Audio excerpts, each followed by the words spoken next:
in the end, creator marketing will always be a branding tool. And if you use your branding with simple and lazy ads, people will freaking hate you. This is the Commercial Content Podcast. What marketing decision makers need to know about the future of content. In this episode, Norbert talks with Matt Richter about creator marketing, and about social media and advertising in general. Matt is a digital native who has supported brands, agencies, and media houses in their market strategic alignment and implementation for over a decade. After holding positions at companies such as Twitter, Studio 71, and Axel Springer, he co-founded the Anti-Boring Content Club in 2022, a content marketing agency enabling brands and agencies to collaborate with top-tier creators for content experiences with genuine value. Ladies and gentlemen, let's dive right in. Here's Matt and your host, Norbert. Welcome, Matt. I'm happy to be here, basically at home. Well, I'm happy to be here. Actually, this is the Commercial Content Podcast going out. So thanks for having me here. It's nice to be in this.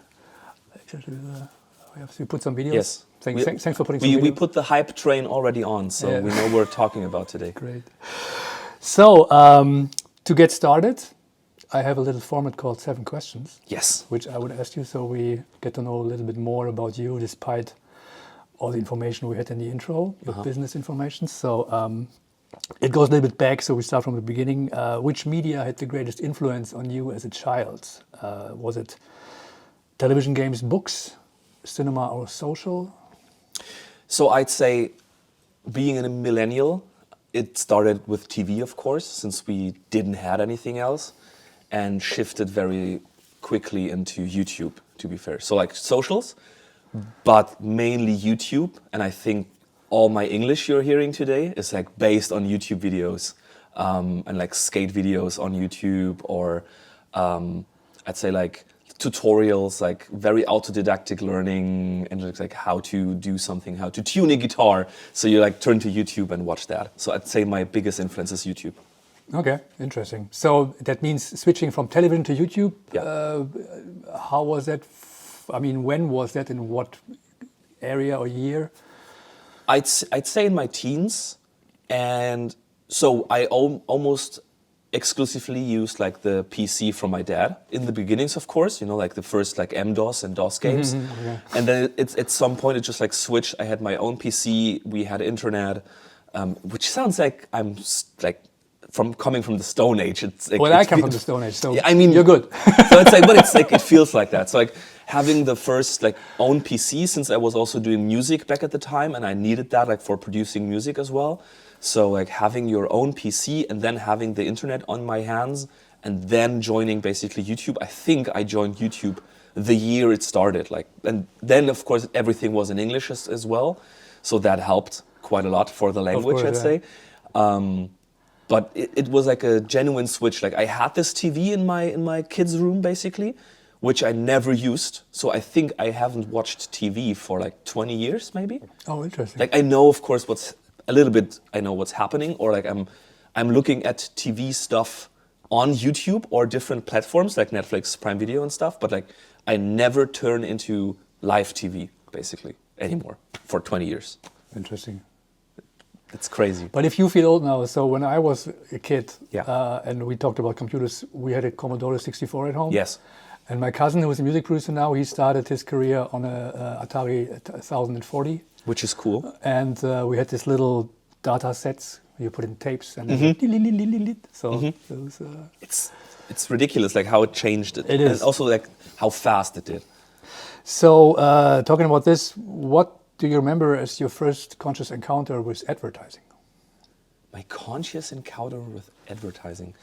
I think that's a nice question. I think literally there was a commercial for MediaMarkt with eatable phones. Oh my God. Yes, I think it was like kids like chewing on their phones.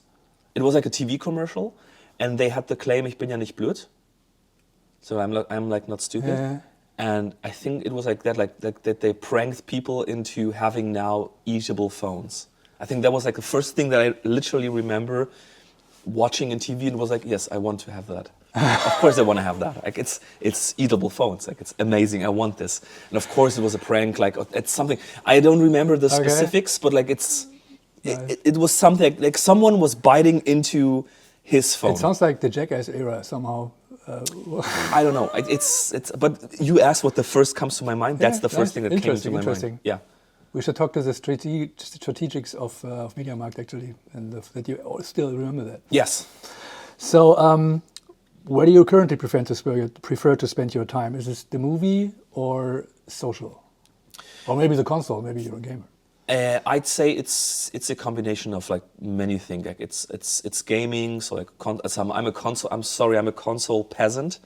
I'm not a PC master race gamer, but like I still have my PlayStation 5 and my Switch. So there's some time going in.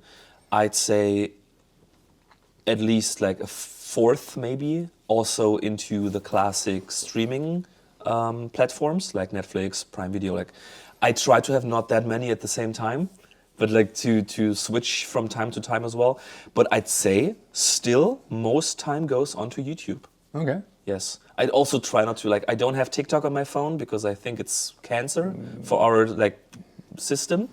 If you're watching this, and I'm sorry, TikTok. I like you guys. No, actually, because I don't have have TikTok as well. So no, I don't. I use it for my work, but I don't have it on my phone since I'd say that I'm very easy to become a doom scroller and just like burn time there. I have my Instagram, but more for like communication with friends, like WhatsApp maybe a little bit, like being in the DMs and stuff.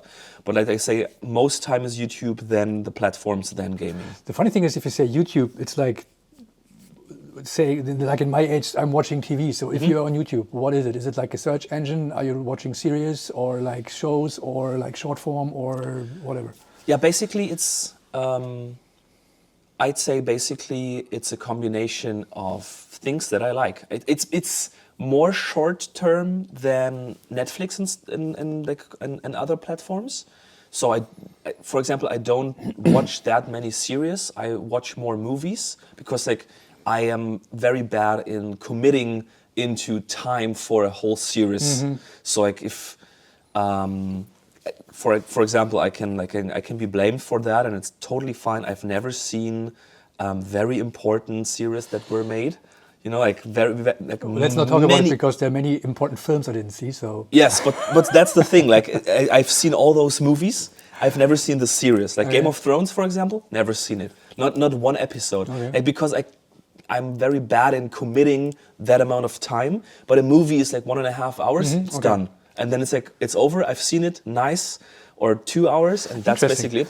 But now on Netflix and like streaming, it's a series with 8 episodes, and each episode is an hour. So it's a whole working day basically that you spend on storytelling, which is great, but like not for me. And YouTube basically is even shorter than that. So I can commit to that because most of the times these videos are not in series, but it's like standalone videos basically that I can watch. And then it's maybe, I'm also like part of this millennial saga of like watching Let's Play videos a lot. Since I'm a console peasant, there's a lot of games that I don't actually can play or also will not commit to build up the, let's say, the skill to actually enjoy the game. So you have like... Yeah, same with me. But that's like super fun to watch people who actually are good at a game and then like get the storytelling also out of it, since I'm missing the 1,000 hours they already spent in the game. Yeah, I didn't. So that's fun for me as well. I didn't become a gamer because my last PlayStation was a 2, I think. And I always failed in the like end boss fight. Yes. But not in the end boss fight of the game, but the level. Of course. We had still levels then, you know. And so it wasn't... You can practice it, maybe that you're good, but I didn't reach that point. So. But interesting is actually, we can talk about that later, about the format, like long form, short form, because that is really interesting because I'm also coming from the movies somehow, you know, I watch a movie and I'm also watching series, even if they're longer. But the trends of watching very short form at the moment, we can maybe dive into that later. Yes. So if you were on an island and you could only use one channel or app, Then it's YouTube. I would, It's yeah, YouTube. okay, I guess that one. Yes, that's a quick one. Yes. So how do people outside the industry usually misunderstand your job? So since we do a lot of influencer marketing or creator marketing and content for those people and ads, I'd say so I think the creator industry at itself is very misunderstood, but not completely wrong. So it's like from the outside, it's like very flashy, very fast, I'd say it seems like all those people are super wealthy, super important, are famous, and everything's great. But I'd say that it's not the opposite, but it's still Yeah, like of course. hard work, and I don't want to I don't want to be like too good talking about these people, but the industry itself is like very comparable to other like advertising or like media industries basically. But I think from the outside it's like someone's holding something into the camera and getting a lot of cash. That's basically Living in what Dubai and exactly. yeah. It's like yeah, I live in Dubai, and of course it is like that, but it's a percentage of like the whole industry basically, Yeah. which is like acting like that. So I think the most is like the lifestyle basically and how our work looks like, because I think most people outside our bubble would say we just send them something, they hold something into the camera, and then they get a ton of cash, and that's basically So to it. be honest, it's not only stuff people outside the bubble somehow Oh think. yeah. Yeah, I mean, But that's actually part of the... depending on the bubble, like in which bubble. No, I mean, this is circles actually it's- also a topic later, because Yes. this is what, coming from the advertising, Mm-hmm. like where you make a film out of a storyboard, there might be some people who think that actually influencers just hold something in the camera and you can Yes. storyboard that as well, but we come to that later. Yes. So if you were no longer allowed to work in content, Mm-hmm. what would you do? Yes. So I think about this at least twice a week because Why's that? I'm very fed up with everything, and I think like if I would be not allowed to work in media in general, I think I made my wish true, which is buying a small farm in Italy and just selling produce. just like Selling what? skipping, just like produce, like vegetables okay. or herbs. Maybe even just herbs. Like once a week being on the market in this small Driving Italian home region. with your Man, something like my Vespa or like this The ape one, Ape, you need like the the Ape, yeah, three-wheeler, yeah. something going back, being extremely simple in life, basically. Since this one here is so complex, maybe doing something completely different. I totally understand, because having a farm and growing some herbs might be Just one of the herbs. future skills people need. Yeah. Because Yeah, not even vegetables like tomatoes, just like real like herbs, thymian, like thyme, rosemary, something like that. and maybe you have a Oregano. little cafe where you also Not the cafe, that's even too much. Like you have to get like all the groceries and all the milk and all the Okay, customers. no Just comment. like No, just- okay, herbs. understand. Dry it, sell it, and again, like that's it. Like I'm doing just that. Maybe someday. Maybe I'll sell all this. and then interesting, just, yeah. like, Because when you said when I'm fed up with this twice a week, that's an interesting take on the question. So, but if you're fed up twice a week, what do you do to clear your head? YouTube.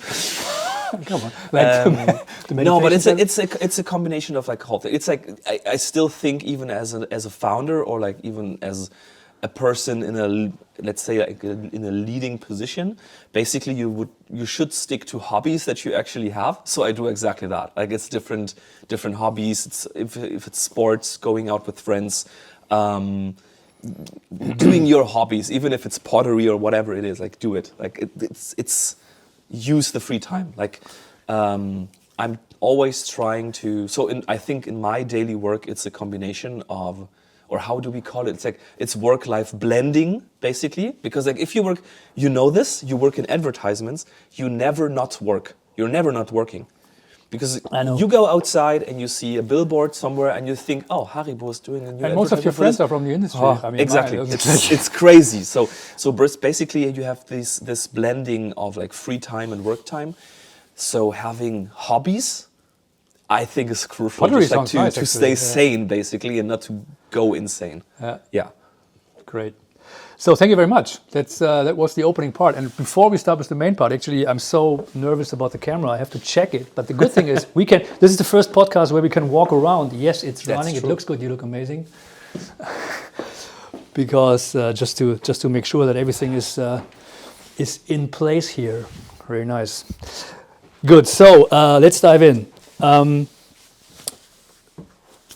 The topic, or the first question to start is, where are we in social media advertising at the moment? How would you describe the situation? Because coming from the background, I told you, because I come from television advertising, like 30-second ads, and some of our listeners might as well. And so maybe before we go into the mechanic of the club. Nice. What? Yeah, that's great. Yeah. No, maybe because we have to, there's a step in between, you know, like the social, how it started, and we talked about influencers and stuff. Maybe if you could give us a little roundup. Okay, so I think the question is very big, to be fair. Like, where are we now? So coming from 30 seconds advertisements in TV. So I did that in my past also for digital channels, like social channels as well. And I mean, coming from YouTube, for example, as well, where you also have your 30 or 20 seconds ads, I think that we are trying to go from having external advertisement to internal advertisement. So the adverts are in the content themselves. This is basically the way we're going. Of course, that also existed now for like, I don't know, 100 years, basically. And you also have your advertisements in the movies and in the series and wherever. So you have like your product placements or whatever that is. And basically that's the same till today. I would say the platform just changes basically. And on the other hand, the stupidity or the laziness is bigger and bigger, I'd say. So that's like that's my biggest concern in advertisement right now, is how lame or how lazy the people are getting, because it's literally holding a bottle of shampoo into the camera and I would say pretending to like something. And in the past, for example, in the movies and series, like till today, it's a little bit more like they think a little bit more about that. Of course, they're getting into this super nice shiny car and you're thinking, okay, yeah, that's definitely an advertisement, and the bad guys are driving this brand of car and the good guys are driving this brand of cars. And you see it, I see it. Maybe the big, like, maybe not, yeah. Like the mainstream people are not seeing it because they're not thinking about that. But now, like in the creator industry or like era, basically, it's like more plumb, to be fair. Like it's very obvious that it's fake, and that's something that drives me nuts, because like I don't understand like why do we have to watch stuff like that, basically. Like, so you're talking about whatever YouTube video where some influencer has an audience and he's just promoting like there's a soft drink on his table or a shampoo on the shelf or whatever, and look, there's a shampoo on my shelf, and actually I use it, it's pretty nice. Yes, like it's exactly like that, and it still exists. Like and it's sometimes it's like that. Of course, they had to. I mean, it also depends on the country. Like in Germany, we have like strict rights, and you have to declare what's an advertisement and what's not. In the US, for example, it's not that strict, and you can like bend the rules a little bit more. But in the end, what I would like to see is like more storytelling, basically. And what we are seeing is like very lazy advertisement, because it's quick monies, basically. So you're talking about the integration, like the seamless integration of the product into the storyline, or to actually make a storyline around the product which is not too cheesy, so people don't see it if everybody's always driving a car or everybody's always on the phone, you know. There was examples in the past where actually brands featured or financed movies in a way, and then you always had the same product, and of course you could see it. Like basically, our company is founded on the thought that movie makers did it in the past till today. Like you have a scene where they're in the mountains, you have a James Bond there in the mountains, and then there's like a heist with skis. So so the producers know that this is happening, and what then the the salespeople do is to hunt basically Of for brands who, for example, produce skis. To say, hey, Salomon, do you want to be a part of this heist? Because you'll see that the good guy has your skis, and this is going to be a great brand reception for your brand, and maybe you will sell more skis because James Bond is using your skis. It makes total sense. What's happening right now is the exact opposite. So you have, for example, a YouTuber, a TikToker, an Instagrammer going on a ski trip. So they're driving down the mountain, and then they turn into the camera and saying, hey, and by the way, do you know, when I'm skiing, I also like to drink this flavored water. And you're thinking, no, you don't. Oh my God, really? Yeah, it's like that. But let's directly dive into how is this because I mean, if you explain this, it's a one sentence explanation to any marketing executive how this is not working. So how is it actually happening? Why is it on screen? I'd say right now, most ads are disturbing the content rather to enhancing it. That's basically it. So it's a disturbance. And what we do is we at least try. We're not successful every time, but like we try to make it, to give it more value, like to use an advertiser to add value to content, to the story, to what's happening, to the possibilities that the influencer or creator has, and not to be that disturbing. Because everybody knows ads are needed to produce content, to like ads drive revenue, and revenue drives spending for more content or better content, better production value and stuff. But it's always in disturbance. And we try to eliminate this aspect, basically. The funny thing is that there's a parallel between, content, like a TV ad in a TV movie, which is like in the face of the audience, you have to watch this to go on. The mechanic is the same, like an influencer saying, oh, actually, I drink this. Yes. So it's the same not working pattern in a different medium. It's repetition again and again and again. So I understand the mechanics that actually coming from the soap opera times where content was built around ads and stuff like that 100 years ago. So I understand that the mechanic in television is that there are ads to finance the content.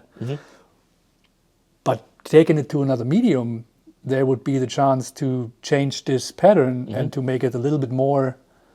So why is it not more intelligent then? Or why does it, are the people who actually commission these films are so disconnected from the channel that they don't see it? Or what's the reason? So I think, and I don't want to be like too, maybe like too, I don't want to front anybody too much about this. What I'm thinking is, so basically what we have learned that these ads at some point work.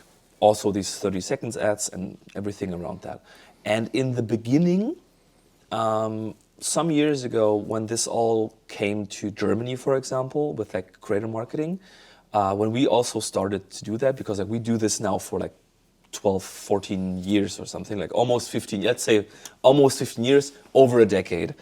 When we started that, the ads were exactly what we were wishing about. Like you have your 30-second ads on YouTube or anywhere else, and on the other platforms or like in the content itself, the advertisers tried to tell a story basically. So I remember that content marketing times, everyone was about content marketing was a new thing. Yeah, and it was advertisement, but it still was content you'd like to watch. And at some point, I don't know, it was like 2017, 2018 or something, it shifted into this placement era. And I tell you why, because it's easy. And that's always the thing. It's easy and it's lazy. And if someone tells you, hey, I can guarantee you the same ROI, the same ROAS, whatever it is, but you have to do just half of the work, a third of the work, they do it because it's easier for them. And at the end of the day, they have not that much work and the Excel spreadsheet looks the same. So you have your views, you have your clicks, you have your sold product, but it is a lot of, or it's way less time and energy spent into this content. But on the other hand, the art basically dies. But the same with everything else on this planet, I'd say. Like, if you can maximize the output with and minimizing the work, that's basically capitalism. So they're doing it. And that's why it changed that much, because they saw, okay, so I can spend 100,000 euros on a production and then have like a crew, and then we produce content with creators, and then we have a show and everybody's loving it. But if I can spend 50,000 euros, do nothing, they do everything, and I have the same the same goal, or I have the same results at the end, you would also think about like going the easier way. Of course, I mean, that is even more effective than the hard way. It's an industry, but of course. The art is dying. But also, why would you care? You're just a brand, like marketing manager or whatever it is, and doing your work. And you're doing your work great because you're spending less money and having better results and have it done in a faster time. Yeah, but the question is, what does the ROI then say about, if I imagine the people in front of the screen, yes, who, if they regularly watch stuff, realize how is it going down, the output for the brand cannot be the same. I mean, they also know the product. They also know it's cold drink better, and yes, they also know how fast the car is, but they're not as entertained. So the question is maybe also to explain it to the marketing executives who commission this. What's the leverage for the people to say, okay, but I like this content better. So, but how is it measurement? Yes, exactly that. And this is exactly what I tell everybody, is maybe the same amount of people have seen your ad, but everybody hates it. Everybody hates it. And of course, some people are willing to click. Some people are willing to maybe also support their creator, click on the ad. Maybe they get the product even. But the thing is also, like, there's a big differentiation between branding and performance, because more and more brands, of course, are trying to do performance on these creator channels, which is possible, but it is what it is. It's like saying TV could be a performance channel, and people tried, like call now and get like, these discounts. So they always try to do more and more performance in branding channels, but at the end, creator marketing is always a branding channel, and you have opportunities to have some performance in it. Or for example, if you use creator content, then to also push it through paid media as well, and then do something more with performance. In the end, creator marketing will always be a branding tool. And if you use your branding with simple and lazy ads, people will freaking hate you. Because that's what it is. It's, if you look on YouTube or other platforms like with NordVPN and Clark and AG1 and all these like big digital, also like digital first, maybe even brands, everybody knows that and nobody's buying. I know that then some people will maybe like have a different opinion on like, but look on how many millions of bottles AG1 have sold. Yes, but because they're like, if you spend millions and millions of euros and dollars, you will get some ROI back, but most people will be distressed or had a negative tension to your brand because you're disrupting what they want to watch. Because most people, not like this video here behind us, which is running without ads, basically, because I have YouTube Premium. Is it in Salzburg? I know. It could be. But like most people don't buy YouTube Premium, right? So what is happening is basically you are searching for a video, or like the algorithm is getting you a recommendation, you click on the video, so you get 2 ads. Okay, you wait your 60 seconds, and then you watch your favorite content that you want to see. Maybe there's even more ads in between because you have mid-rolls. And then the creator is also telling you about a product you don't freaking care about. They will hate you. Yeah. They will hate your brand because they will just skip it. You can even now, like in the overview of a video, you also, like if you go on YouTube, you can watch where people have skipped. And it's always the same. You have like this big wave where people skip to, which is the end of this sponsored segment. And then you have here this big wave where people skip to because they don't want to see this advertisement, because they're already not paying for having some premium and having not the ads. Plus the targeting is obviously so bad. I don't know. I mean, how- everybody gets it, right? I don't know how. I mean, I get Yeah. advertising for stuff I literally don't need. So it's like, and I'm wondering. I understand the system. I don't have premium, so I have to watch it. I can skip it maybe. I tried actually some days ago. I tried to rewind in a video because I wanted to see a scene again, but it was impossible because it always the same ad came all the time. So technically, it's not maybe. But let's talk about how would the ideal campaign or setup look like. So if you have, let's say you have an influencer show content, whatever, and then you of course have not only YouTube, you have different channels, and you have, and that's also a point where, you know, the world I come from, there were 30-second ads, and then when social came up, I mean, how long is social around now?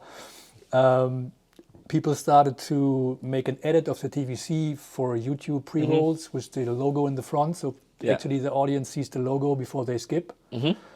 Yes, I was true. always, why don't we make content which is so interesting people don't skip and there's a logo in the end? But this is, you know, this is also a long way for marketing decision makers maybe to adapt. But of course there's not only, and that was also kind of a running gag like a decade ago, maybe now still, that there's not only like one social content bit and you can air it on every channel. Yes, that's true. So how would you set up a campaign with like, you know, different assets?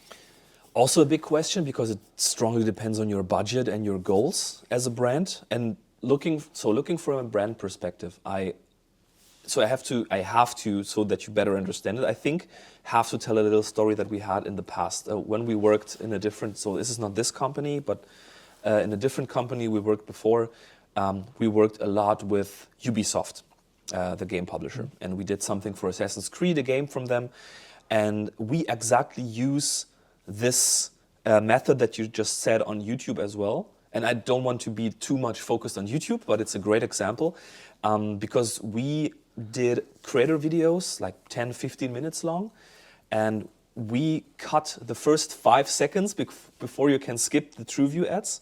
We try to fit as much advertisement, but also, as you said right now, or just now, as much information why they should watch this longer than the 5 seconds as possible, which totally worked. So you saw the creator faces, you saw what will happen in this video, but still you had the advertisement for the game in 5 seconds. So you saw the logo, you saw like there's action, there's going to be storytelling, it's going to be a great video with high quality, which is not normal in these YouTube days. And basically what we did is we pushed this video organically with influencers, with these influencers we worked with. And then we did a TrueView retargeting campaign on people who haven't seen this video, of course. So you can skip after 5 seconds in TrueView media. So I think we're still holding the German record for the longest watch time because really? I think this video was watched for 60%, like through the whole campaign time frame. The watch time was 60% on this ad, which is 6 minutes. So the normal person was watching this advertisement for 6 of 10 minutes because it was so entertaining. So you could skip after 5 seconds. People watched it like organically, basically this ad, they watched it organically for 6 minutes, and then they maybe got bored. Yeah. So I'm telling what the story behind that is, you can do it very, very entertaining, and people will watch an ad for more than 6 minutes because it's entertaining, and you will still sell basically your product. Yes, but that's always, I think it sounds like an exception because I have a case in mind. It's really some time ago. It was an insurance company in the US called Geico. Mm-hmm. Yeah. The unskippable ad. Yes. So actually the damage which the insurance was for was in the first 5 seconds, like a dog jumping on a table. Yes. And the other 15 seconds or 25 seconds even of the spot was literally nothing was happening. It was just like the situation going on, people eating. Yes. Very smart concept. Yes. But this is still, I mean, this is like really some time ago and it won a lot of awards, so people saw it. But then it didn't happen to be more likely to do it like this. So why is it, I mean, the logic is pretty simple behind it. But where does it, why do these ideas not happen more often? that's the same as in the beginning. I think it's laziness. I still think it's laziness. Like, people learned that they have to do these kind of spots and these kind of advertisements, so they're doing it basically. And then you also don't. You have to have in mind that also very many people, agencies, but also customers and brands are scared to try something new and something different because they haven't tried it. And I would be scared too if I have to pay 50,000 euros, for example, for a test that maybe goes wrong, or like to give out to give up my control over something that will happen with my ads. I think also that is the biggest fear with working with creators, is like giving up control, which they normally have, and I also understand that basically. But this is not how people work, because what many brands and advertisers forget is that working with KOLs, with creators, with influencers, is working with people, and everyone has its own mind and is thinking differently and has knowledge about their community and stuff, and it's every time it's different. So to come back to my favorite part, to my favorite campaign, I'd say, to make it simple, we have a nice budget. I don't need millions, it's all good. Like it also works with smaller budgets. But basically, I think the smartest thing you can do is basically to start big and go smaller. And I mean screen size, basically. So if you do a social first campaign, I'd go from the biggest screen to the smallest screen, and use different, like, I think a befriended agency of ours, I don't know if it's their claim or term, but they say content stack. Mm-hmm. And I like the term very much, because like it stacks the same content onto each other, and going from biggest to smallest. So you start maybe with a YouTube video, then you don't use the whole video, of course, for your short content or your 9-16 content, but you can cut it down so that it works. So basically you go from organic 16-9 to short form 9-16 to then short form 9-16 maybe for TikTok, which is maybe even faster, mm-hmm. or like on the target groups, if it matches your target group, and then still use this content then for media as well. So maybe have a recut 16-9 for YouTube ads, for example, get the buyouts from the creator, and then the same thing. So maybe the same or even recutted versions of the 9-16, and so on and so on. And then it's organic, and you have paid, and then you have like everything in like different funnels, but like going into the same direction basically. So I'd say that's mm-hmm. my favorite part of art of campaign. Yeah, it sounds smart. I mean, it reminds me of when kind of social came up and we were shooting TVCs. Yes. We had to decide for framing, and we always had the lines on the monitors and said, okay, we are framing for 16:9, but we take care that we don't. And there was tricks of like the matte box and 3x4, and then you could whatever. So how do you technically? Not talking about AI already, but before AI or now, how do you technically achieve that? Because if you shoot a campaign 16:9 and then you need a lot of vertical assets, how do you technically, or shooting-wise, team-wise? So in the past we had different variations of how we can do that. Like one would be shooting with 2 cameras simultaneously. If you already know that there's going to be a lot of 9-16 content necessary, maybe you're shooting in 16:9 and 9-16 with like 2 cameras on 1 rig. We had that in the past. Okay. So you have like this one this, and this one this, and you're shooting like both at the same time. If it's possible, do it. You can, in the post, of course, recut to 9-16, and yes, you will lose a lot of space, but it's also possible. And then maybe shooting even more additional content just for the specific platform, because the difference also between I think the difference between 16:9 and 9-16 can also be quality-wise. So the story is more important than the looks, but on 16:9, like on this screen, looks are more important than story. Not always. This is not my claim. Please don't use it as a claim. No, but so it's more than on the mobile phone, of course, because this is bigger, connected TV, YouTube, Of course, I all mean, these like- platforms. It has to look at least decent. On mobile phones, it could look like trash, but the story is very important. So maybe, for example, if you're shooting at a nice location, a nice venue, your high quality content stuff, maybe have a different phone with you and just shoot your 9-16 on a phone, but it's more authentic, it's nearer, it's story driven and rather less dramatic, nice looking, polished content basically. Yeah. So you can do it however you want to.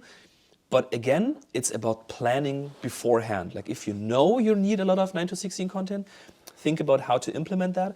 If you're not sure, B-roll it or just like be creative about it. Or for example, you can also use on 9-16, you can also use the 16:9 3 times. Stack it above each other. It looks shit, but like if it works, it works. You know, like if the story's right, it works, or it's maybe just blurred, or maybe some people use also this trick like to, hey, if you want to see amazing content, turn your phone 90 degrees. And then the whole video goes 16:9 on a 9-16 platform. But it also there's tons of possibilities basically. Yeah, because when I was shooting, you usually shoot like 16:9, and the others are all online video formats, which then has to be cropped later. But is it in your industry at the moment, is it like equal, or are you shooting more vertical? Or, I mean, of course, it depends on the campaign. But where I'm aiming at is because social was always a byproduct of TVC years ago, or maybe even now still. But maybe, what do you think about that social, and that's the question also, what is actually the first medium, like light medium?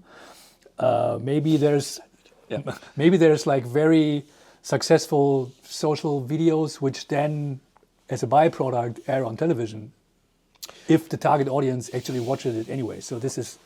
I think I saw that in the past. I think we in the past did, with ProSiebenSat.1 did some videos that also ended up in TV commercials, or like parts of it.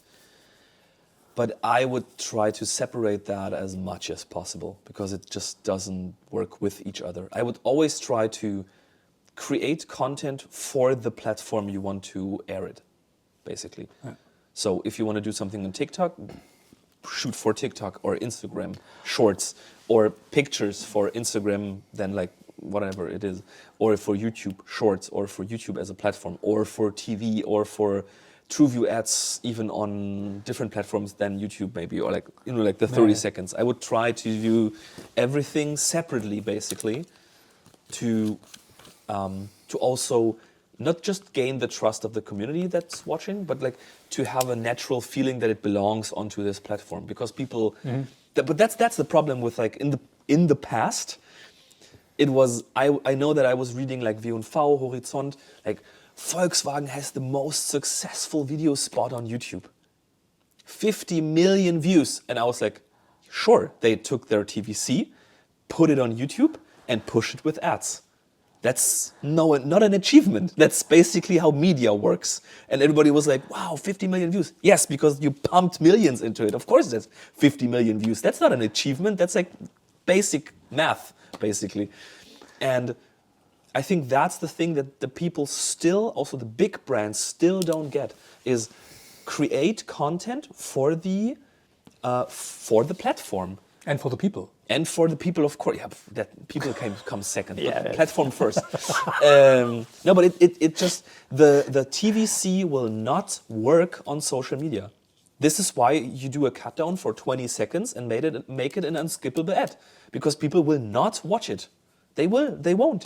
But that comes to, before we actually go to the light medium question. So the social part in social media is also about participation. So how do you see this? Because a lot of content we talked about at the moment is like aired in a break or whatever. Is it entertaining or not? Is it a show? Is it somebody holding something? But of course on social, you also have the participation layer. And I'm sometimes missing that, because it's still like the watch this and buy our product. Yes. In a way. But that's the thing. I think, so coming back to the example I did with Ubisoft, what we wanted to achieve and did. So we succeeded basically.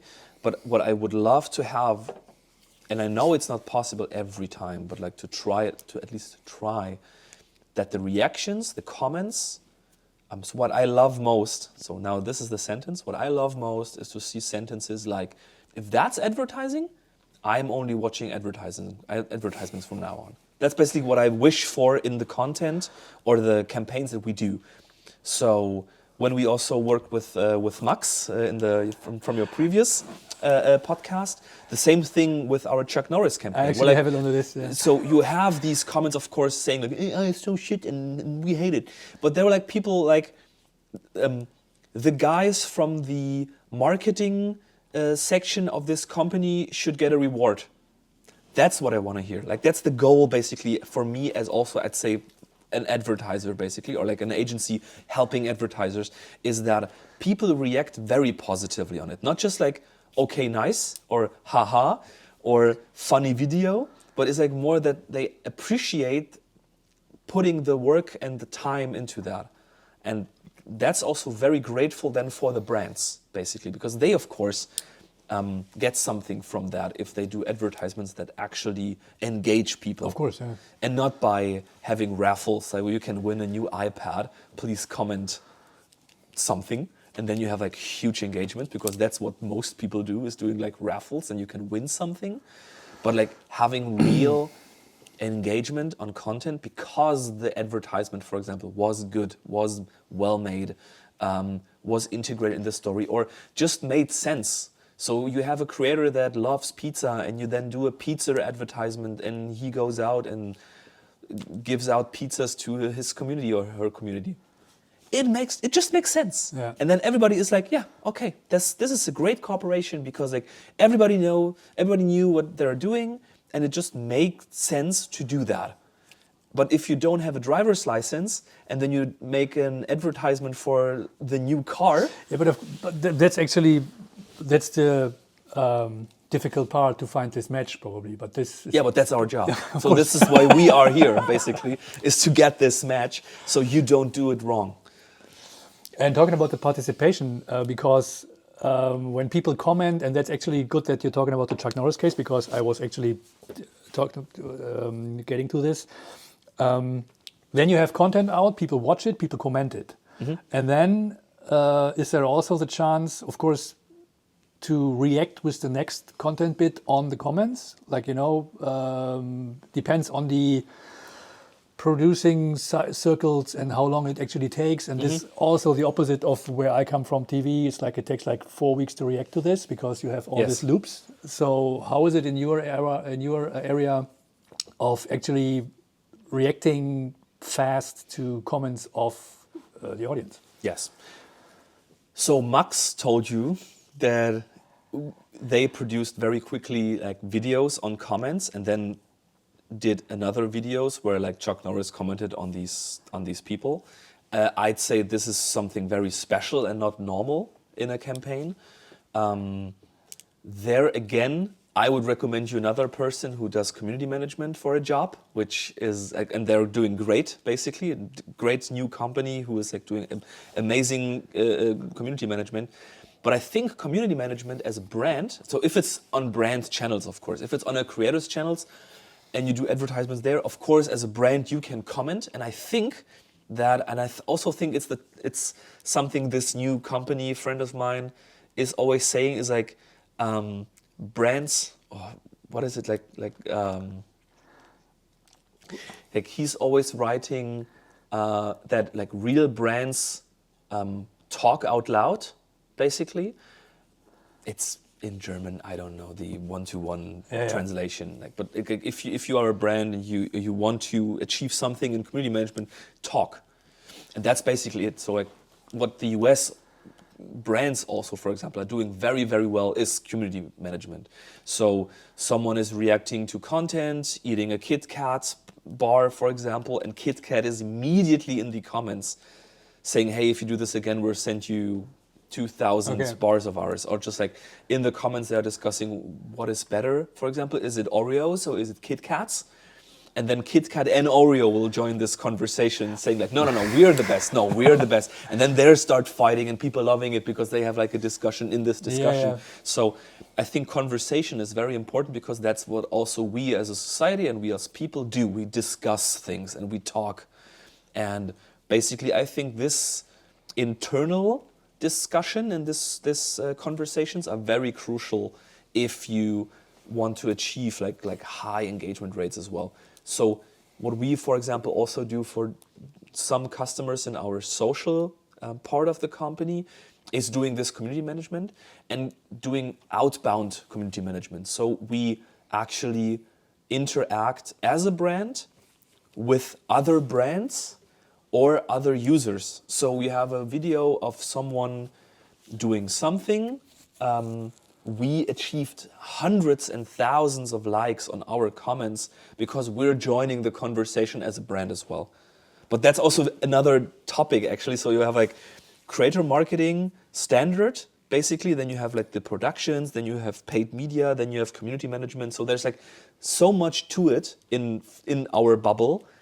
It's quite complicated, to be fair. Like it's hard to navigate through that. Yeah, and it actually sounds like, so again, coming from the times of TV ads which air on channels which you book with a media agency. Yeah. It seems pretty difficult or impossible to orchestrate. It's happening in real time in a way. Yeah. And I totally understand marketing decision makers who say, okay, we don't know what's happening there, but it costs money and we cannot control the output. Yes. So, but the reward is actually good. So how do you tackle this? How do you tell people what to? I also think that it's like very complicated to be in this field, like social in general. It's like extremely complicated to do everything right, and I'd stick to I would start and stick. I know it, like the shitty sentences of like it's a marathon, not a sprint, but it's exactly that basically. I mean, you should start and dedicate a part of your marketing budget to creator or KOL marketing. But if you, for example, want to start Sorry, what with creator or? KOL is like key opinion leaders. It's Oh. So influencers, KOLs, creators. It depends in which market you're operating. It's always, but it's still the same. It's like kids with reach. Okay. So if you want to start with social media only, for example. Start only with Instagram, build it up, and then maybe TikTok, and then maybe different channels. You want to start with influencers, then do that, and maybe do only content on their pages or like on their channels and not on your own. So do you want to have your own channels? Do you want to have not owned like different channels? Do you want to but start somewhere? And I think that you should build this up over time. And if you want to have everything at once, also possible, but it's going to be, of course, more expensive, and you need someone who guides you through this world. So I also don't think that you should, for example, do influencer marketing, then do your social spots while doing community management, and you start with everything. It's almost a guarantee to fail because something will not work right, and that's also fine. But you're burning money here, and that's also, I think, a reason. So, for example, there's like a lot of, let's say, black sheep in this market because it's so complicated and very undistinguishable how something works. People use that, of course, and turn that like missing knowledge into profit. So they use you because you don't know how it works and tell you, yeah, this is 50,000 euros. That's a similar pattern since.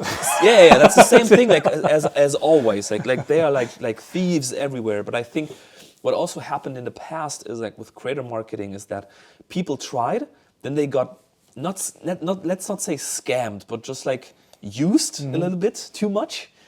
And brands and marketers said, okay, we tried this, it didn't work, we're not doing it. That's basically it, right? And I think that also like build up. So what I always would recommend, even if it's against what we would like, because of course I would like that brands come to me and let me do everything. But I think to build up knowledge in your brand is crucial. so that there's at least one person knowing what they're talking about, or knowing when an agency comes to you and your brand, telling them, you should do this, and that there's at least one person saying, hold on, maybe we just start with this and you can help us with this first segment, and the rest will build up over time, basically. But that's an interesting question. How old are the marketing decision makers you talk to? Because this is, in my field, people, so I'm 52. Yes. And I have TikTok, just to check sometimes, but I'm not active on it. But I would never understand how that works. So you need somebody who uses this all day. So, and that's maybe also a shift in marketing departments, that people actually have to know what they're talking about. Yes. Or to judge what people tell them. So the question was, how young are these people? It depends massively. So we are talking about like maybe your 20s, mid-20s, 30s, but also we have clients who are in their mid-50s or even older. And it strongly depends on how you, as a person, basically are familiar with the platforms in general. Like, do you use it in your private time? Or do you have maybe kids that use it, and this is why you also have knowledge about it? And then, of course, about your past and your, I would say, like consume, or your own consume on media. So are you watching a lot of TV? You will have maybe a stronger disbelief in social media and just like be hesitant about like working with these creators and everything. But if you use it on a regular basis and you have your influencers you're maybe even following because they do great cooking recipes or do the climbing, do the train riding, you have a better perception of what's working and what's not. And it strongly depends on your own ego, actually, because like it depends. Like if I tell you your idea is great, but I would do it differently in this direction, you can acknowledge that, or you can do whatever you want because it's your freaking money you have there in the end. But I can tell you if you do it like you wanted to do it, that it will fail, and then you do it anyway, then it fails. But then you tell me that it fails, and it's my fault. So this is what we have every day, basically. This is also the general. And it strongly depends, of course, on like how you want to work with people together. If you listen to agencies, if you want to learn something new or not.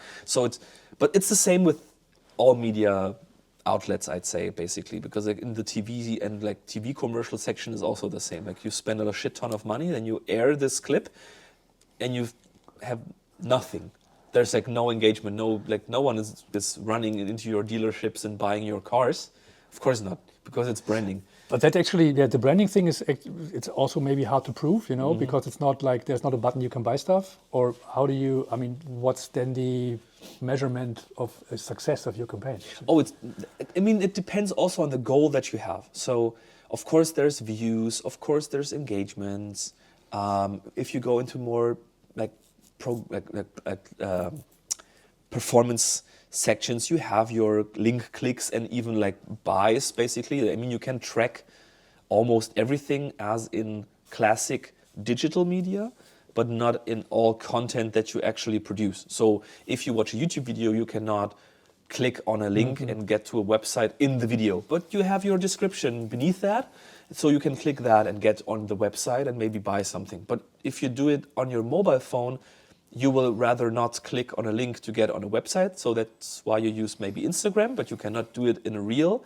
But you can do it in an Instagram story and you can click something. So it strongly depends on what channel you're like navigating from, how much performance you can have. But for example, having views and engagements and like positive feedback on videos is of course something that you can like measure success in.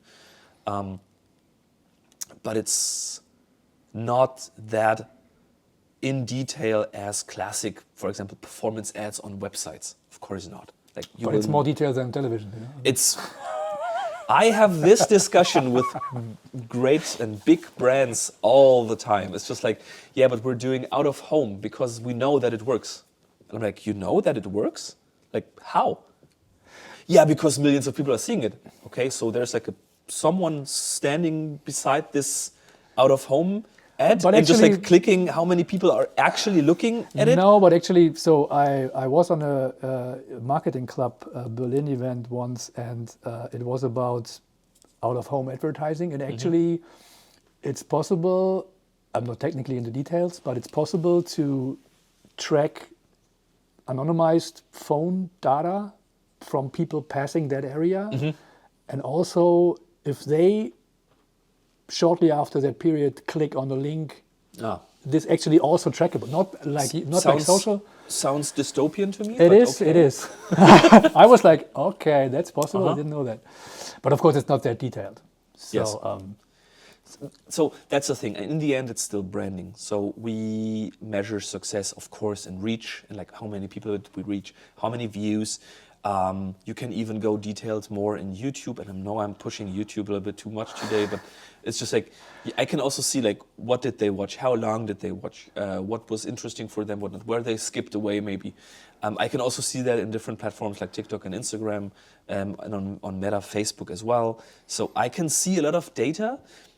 I also think that it's important to analyze this data to the goals that you actually have, because if you just want to have awareness that something happened, maybe it's totally okay that people watched it for a minute and then skipped away if it's 5 minutes, because they already know what it's about, that the product exists. And it also depends much on the advertiser and the product, because like if you want to know that there's a new yogurt with now a different flavor, it's maybe okay and enough to just have their attention for 10 seconds.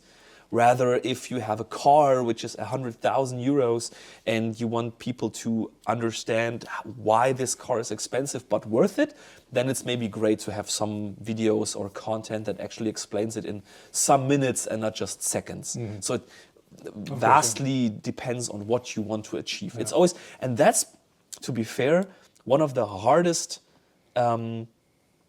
in our bubble, I'd say, is to understand what the goal actually is, because the advertiser doesn't know what the goal is. Many of those brands and advertisers cannot tell me what is the goal of this campaign. Why are you doing it? A lot of people are saying yes, because we have to. Yeah, we do something on social. We have to do something on social. This is the budget. Okay, great goal. We only can fail this time. It's normal. But it's the same with TV or other stuff. Like there's someone sitting upstairs, like in the corner office, telling their managers, with an Excel sheet. Look, we have 1 million to spend, and I want 100,000 on influencers. And then this is the briefing that we're getting. So we're launching this product, and we have 100,000. What do we get? I don't know. So what's the goal? Sales. Not possible. What else? Awareness. Okay, we're getting there, like slowly. So it's like it strongly depends on the goals and like the knowledge and like what is possible. And I think it's also important. Just to also like to make that clear for anybody who listens, is we understand that because we know the feel, and this is why people are getting lazy in this field, because they're so overwhelmed with possibilities and directions you can go to that they stick to the classic Excel spreadsheet and telling, okay, so what I understand, because like in my knowledge that you as a marketing expert have is what works, because we've seen it, is we book influencers, they hold something into the camera, we get reach and results for that, and then there's an Excel spreadsheet saying we were successful. So they stick to that because it's so overwhelming. Basically. Because you have like 2 minutes in a board meeting where you can say, okay, this is what we did and this is the outcome, checkbox, okay. This is exactly it. Yes, so we spend 100,000 and we gain sales for 110,000. Everybody is, okay, next. So what did TV advertisement do? You know, like, and then they're like, yeah, we spent 5 million and this is the GDPR. Yes, okay, perfect. So you also have no results, but that's like learned. So it depends. Talking about the TV again, because we kind of skipped that, but I think I know the answer. So talking about light medium again, how do you see it? I mean, it depends on age groups, of course, but how do you see the segmentation of television and social and like YouTube? And actually, if you say television, YouTube and social, because YouTube is kind of more becoming like a television for me, because actually the spots I'm producing YouTube is TV level at the moment. You Yes. know, it's just same quality. So how do you see this? What do people actually watch? In your... So I don't want to make enemies, but But this is the time. No, I still think that TV, because of the measurement, so we have like connected TVs and we can measure that very detailed, fair. Classic analog TV measuring is the biggest scam we have, I'd say. Because you have these boxes. I don't know the specifics, like how many boxes there are. 5,000, I think. For what? Like 80 million people? 5,000 boxes? So if one box is on this specific channel at this time, there's like a 50,000. Pizza. No, it's a ringing. No, so if you have 5,000 boxes and 80 million people basically, it's like I don't get it. I don't understand. I mean, I'm not into it detailed, but there's somebody calculated it, and it. I say it's a scam. Prove me wrong. No, you can't prove it. But this is the point. Meet me at OMR and prove me wrong. But I'd be happy to learn it and to be schooled basically. But I think that a lot of people are still watching TV. Safe, sure. I think it's very fragmented right now. So there's a lot of people not watching TV at all, watching it sometimes, and be more on social. And they are definitely on social because we can track that at least. Like we can measure how many people are on social media. And I think that social media, of course, should be placed more into this light medium, as you say, because we can track that people are actually using it. But also here, why should there, maybe just a thought, why should there be a light medium? Why do we need one? Because I think it's so fragmented and millions of people are watching movies in the cinema and millions of people are watching movies and series on the platforms like Netflix and Prime Video and Wow and whatever. And then they have connected TVs with Sky and then they have their mobile phones and they have their whatever it is. So I think we live in a very, very fragmented time, which is totally okay. And advertisers have now the possibility more than ever to actually reach their target audience because they have so many possibilities. So I would even say it's a plus than something that is like bad for us and for advertisements basically. That actually would also be a great finishing statement already. But I was just thinking about, because the segmentation maybe comes from that people, you know, TV was, I mean, before it was print and then it was, it was actually print, radio, television, I think. This is the official light medium discussion. Yeah. And maybe it's because there has to be one main channel where you put all the money and the others are just second. Yes. You know? But at the moment, but why? From my point, why? From my point of view, it doesn't make any sense anymore because even the discussion about what is actually TV. Is it TV if you're watching a 5 hours, whatever, train ride on a big screen? Yes. Or does television mean the signal? But that's the thing. The signal from the wall. It's the signal. I'd say it's a signal. Yeah. This is YouTube. We're watching YouTube right now. So, and also, so I worked in the past. I worked for a newspaper. I worked for a platform, and now I'm in an agency. And the question is like so I think the fragmentation of content is a big plus, I'd say, because it makes like more sense. You can diverse your content and your strategies even more, which is great, I think. Of course. I mean, just before we lose this, because we had this in the beginning, formats people actually are like talking about the segmentation of the channels, what's on the channels, because TV, I mean, this is obviously the same format as it was from the wall. So how do you see change of formats in terms of screen size, vertical, horizontal, length? Is there trends you can spot, what people are watching more, or where is it developing? Yes. You know? So I mean, so right now we have this trend of these micro dramas. Everybody's talking about micro drama and like micro series because it's like quick, fast, and snackable. I think, again, that you can withstand trends through great ideas and through consistency. So if you want to build up a channel where you do 50-minute videos in 9 to 16, I don't think it's possible, but let's say 5-minute videos of just straight cooking, and that's well done, entertaining, and whatever, it's gonna work. And if it's 10-second 16 to 9 YouTube videos, if the idea is good, it will work. So there's always trends, and like brands and advertisers are jumping on that. But in the end, I think people will always go to content that they personally can like reference to, and like they just like personally like.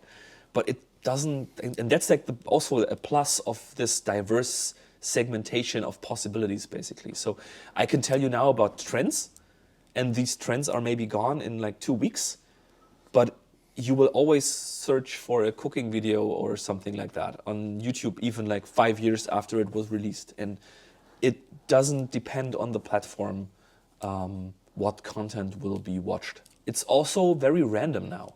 Like things get trendy, challenges or whatever it is just get into trends, and like a week later they're gone again. So it's very fragmented. I don't have a clear answer to that. No, of course not. But it's actually, I was just reminded me of there was like a 10-minute TikTok ad for Hilton, starring Paris Hilton, and people watched it till the end because then they could, I don't know, win something, or I don't. So people just watched it 10 minutes. Yes. Which is the opposite of TikTok. Yes. So, but I mean, you don't have to always exaggerate and to do something super, super special as an advertiser. I don't think so. It's just like sometimes you have these ideas. I mean, we talked about the gecko ad. There was a trend on YouTube as well where people used the first 5 seconds, as we did, for their classical advertisement. And it was like, hey, before you skip, you should watch this because, and then there was like the TVC basically. And it worked because like it was like, so we want to tell you about this and this and this. And then the TVC was coming, and the rates of like skips went down because like it prepared people on what will come next. So you can play with that, and I think that's neat. Like you use the platform, what it's for, basically. yeah. So what I'm actually summing it up now, what I'm taking away is because coming from the world where you have a 30-second storyboard and you shoot something for television, this seems to be the complete opposite of a variety of possibilities which have to be orchestrated in a certain way to a certain goal with certain channels to achieve measurable outputs, which is different measurements from what people maybe know, and also different mechanics to decide stuff. And seems very complicated, right? I think so. What we always want from our customers is basically the product, the budget, and the goal, and the rest is in our hands, basically, because like we can then write even if it's just a small one, but it's like a super small strategy on how we can work this out, basically. Because these three things are helping us like massively, and everything else comes after that. So I think you should go, if you're not in social at all, you should slowly start and build up your own knowledge in your companies and your agencies, and take help and get help if it's through us or for like many others who do it very, very well. But like getting help from like different agencies who are specialized on that makes total sense, because you also wouldn't do complicated electrical work at your home because you are not allowed. That's something different. In Germany you're not allowed, in different countries maybe not, but maybe you get some professional help because you can make a lot of damage if you do it wrong. Same on social media. If you do it wrong, you get your shitstorm, or you just burn money, you don't like achieve anything. Just get help. It's easy as that, and try not to get scammed back from the people who help you, basically. If you need addresses, I'll give you addresses of people and agencies who do it fantastically. Strategic agencies, production agencies, whatever it is. Like it's a lot of people who have great knowledge, great people who do amazing jobs, basically. Great. And those are hard to find, so you have to be inside the industry bubble of this specific kind to know who is doing it right. And this is maybe also difficult from the outside somehow. That's why there's so many Yeah. maybe not working stuff, you know? Totally. Like this is the reason why in the beginning I said that I want to have like a small farm in Italy, because like I'm watching the content that others do or like big agencies produce, and like I'm just shaking my head and just like sitting there thinking, wow, you just like lost 100,000 euros because you're an idiot. And because like someone told you that that was a great idea, and it's not. And the next time you're in a meeting and you say, well, what you're doing? Yeah, I was doing social. We tried that. Yes, exactly. And then I'm sitting, yes, but and after they spent a shit ton of money and just like burned everything to the ground, we were sitting in the same rooms as before and telling them how it should work. And they're telling us like, yeah, but we tried that. It was not that what we expected. So we're not doing that anymore. Yeah. Okay, great. Okay, so Thank coming you. back to your farm in Italy, maybe we do the next episode in Italy then on your little farm. Sure thing. Growing some herbs. Yes. Matt, thank you very much. I'm going to link everything in the show notes, like your profile, company profile, LinkedIn profile. Great. Maybe some cases we talked about. And thank you very much. Yeah. See you in thank Italy then. See you in Italy. Thanks for having me here. Yes. First podcast out of home. Yes. Great. And thanks. Yes. Let's take a ride, shall we? It's geil. VMAX. Schön. Nice. Thank you very much.